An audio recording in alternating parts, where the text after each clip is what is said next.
राम मंदिर चढ़ावा चोरी प्रकरण के बाद श्री राम जन्मभूमि तीर्थ क्षेत्र ट्रस्ट चढ़ावे की गिनती व्यवस्था में बड़े बदलाव की तैयारी में है। जानकारी के मुताबिक ट्रस्ट एक नया फुल प्रूफ सिस्टम लागू करने पर काम कर रहा है, जिससे पूरी प्रक्रिया अधिक पारदर्शी और सुरक्षित बनाई जा सके। सूत्रों का दावा है कि ट्रायल के तौर पर अब चढ़ावे की गिनती एक ही पाली में कराई जा रही है। साथ ही भविष्य में नियमित बैंक कर्मियों को भी गिनती की जिम्मेदारी सौंपने की योजना पर भी विचार चल रहा है। बताया जा रहा है कि कर्मचारियों की निगरानी, प्रवेश व्यवस्था और पहचान प्रणाली को भी पहले से अधिक सख्त बनाया जाएगा। और इसी के बाद पर और ज्यादा बातचीत के लिए सीधे रुख करेंगे अपने सहयोगी का। मयूर शुक्ला इस वक्त हमारे साथ जुड़ चुके हैं। मयूर, एआई से अब पैनी नजर रखी जाएगी, सुरक्षा व्यवस्था और भी ज्यादा सख्त होगी और इसके अलावा गिनती के लिए भी बड़े बदलाव की तैयारियां चल रही हैं।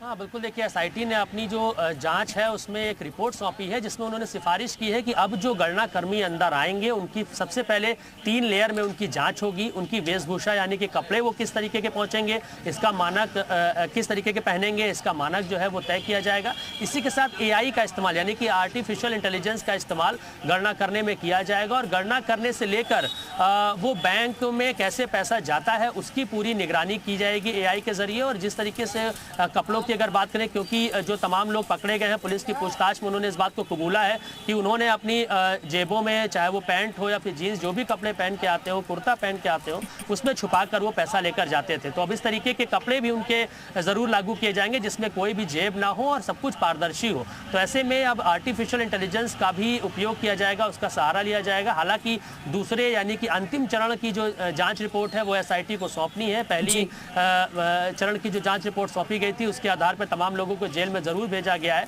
और उन्होंने भी तमाम सारी बातों का खुलासा किया। जो लोग जेल में अभी मौजूद हैं, जो आरोपी हैं, उन्होंने बताया कि किस तरीके से पहले 2-3 हज़ार रुपए, उसके बाद 10 से 15 हज़ार रुपए और उसके बाद 3-3 लाख रुपए तक वो एक बार में चोरी करके लेके जाते थे। तो ऐसे में अब एआई के जरिए उनको पकड़ा जा सके, आगे इस तरीके की कोई भी घटना बिल्कुल। तो पारदर्शिता के साथ साथ सुरक्षा मजबूत रहे, ये भी ध्यान में रखा जा रहा है। मयूर, और ट्रायल के तौर पर आप फिलहाल जो चढ़ावे की गिनती है एक ही पाली में कराई जा रही है?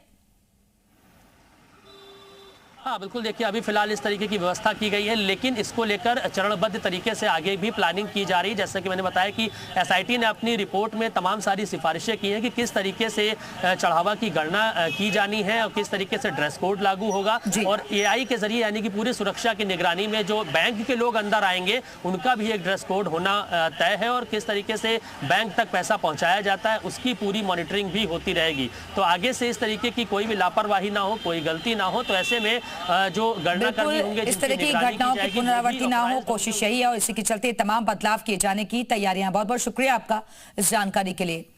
आगे बढ़ते हैं। अयोध्या से एक बड़ी खबर है। 22 जुलाई को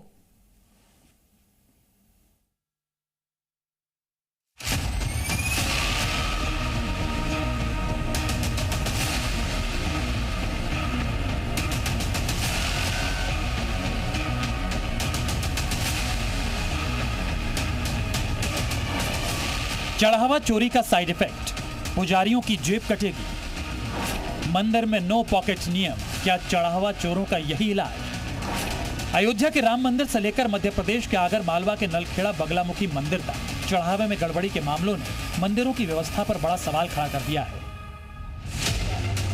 अब इसी विवाद के बीच अखिल भारतीय अखाड़ा परिषद के अध्यक्ष महंत रविंद्र पुरी का एक सुझाव देश भर में नई बहस छेड़ रहा है।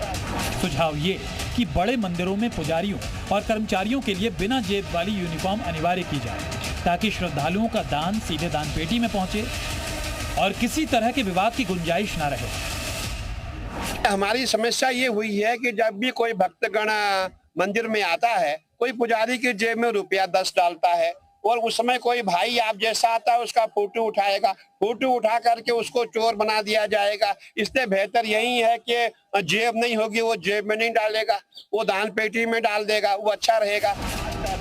महंत रविंद्र पुरी ने बिना पॉकेट वाले कुर्ते की वकालत क्यों की? उसके पीछे महंत रविंद्र पुरी का मनसा मंदिर मॉडल है और तर्क ये कि मंदिरों की व्यवस्था ऐसी होनी चाहिए जिससे पारदर्शिता बनी रहे और किसी भी तरह की शंका पैदा ना हो। उनका मानना है कि कई बार श्रद्धालु सीधे पुजारी की जेब में पैसे रख देते हैं, जिससे गलत संदेश जाता है।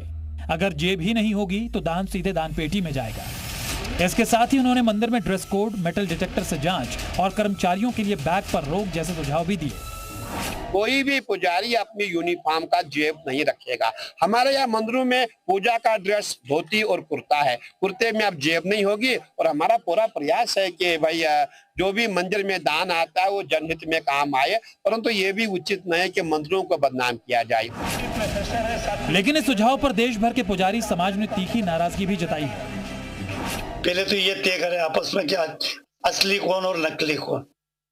दूसरी बात जो इन्होंने टिप्पणी की उसकी हम निंदा करते हैं। तीसरी बात कि शिव मंदिरों में पुजारी वर्ग जो होता है वो शोला पहन के पूजा करते हैं और वहां किसी प्रकार का कुर्ता और बंडी और या अन्य चीज होती ही नहीं है, इसलिए ये बात तो यही निराधार है।